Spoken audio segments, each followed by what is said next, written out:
মাননীয় সদস্যবৃন্দ, 40 বছর আমিও এই সংসদে কাটিয়েছি। বিরোধী দলের সদস্য ছিলাম, একটি কানাকড়িও কোনোদিন পাইনি।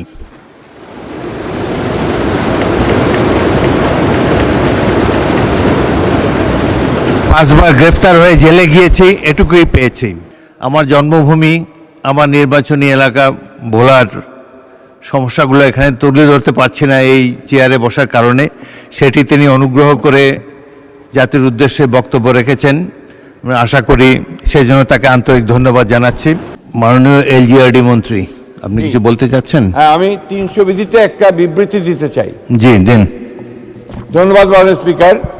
আমি সংসদে অবগতির জন্য জানাচ্ছি যে আমাদের মাননীয় প্রধানমন্ত্রী তিনি তার ঐচ্ছিক তহবিল থেকে আমাদের বিরোধী দলের সদস্যদের আসনগুলোতে সিটি কর্পোরেশন বাদ দিয়ে প্রায় 20 কোটি টাকার মসজিদ, গোরস্থান এবং ঈদগাহের জন্য মঞ্জুরি বরাদ্দ করেছেন। ধন্যবাদ মাননীয় স্পিকার।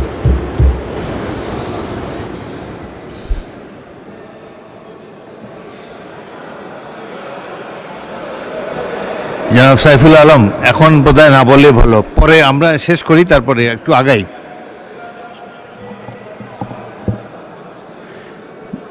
মাননীয় এলজিআরডি মন্ত্রী, স্থানীয় সরকার মন্ত্রী, আপনার কথা শুনতে পাইনি, আপনি মাইক অন করে বলুন।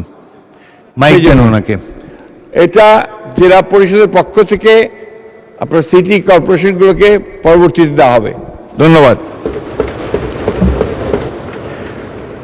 মাননীয় সদস্যবৃন্দ, 40 বছর আমিও এই সংসদে কাটিয়েছি। বিরোধী দলের সদস্য ছিলাম, একটি কানাকড়িও কোনোদিন পাইনি।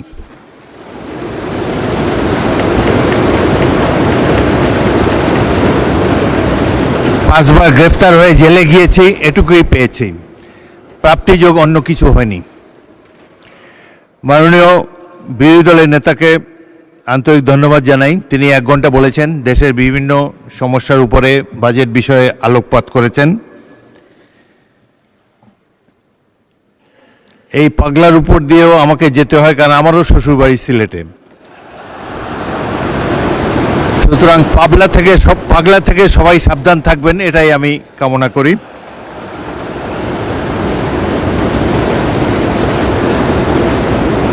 আর তাকে আরেকটু ধন্যবাদ জানাতে চাই, যে কথা আমি এই চেয়ার থেকে বলতে পারি না। আমার জন্মভূমি, আমার নির্বাচনী এলাকা ভোলার সমস্যাগুলো এখানে তুলে ধরতে পারছি না এই চেয়ারে বসার কারণে। সেটি তিনি অনুগ্রহ করে জাতির উদ্দেশ্যে বক্তব্য রেখেছেন। আশা করি সেই জন্য তাকে আন্তরিক ধন্যবাদ জানাচ্ছি এবং আশা করি তার এই বক্তব্যের প্রতি মাননীয় অর্থমন্ত্রী, প্রধানমন্ত্রী সুবিচার করবেন।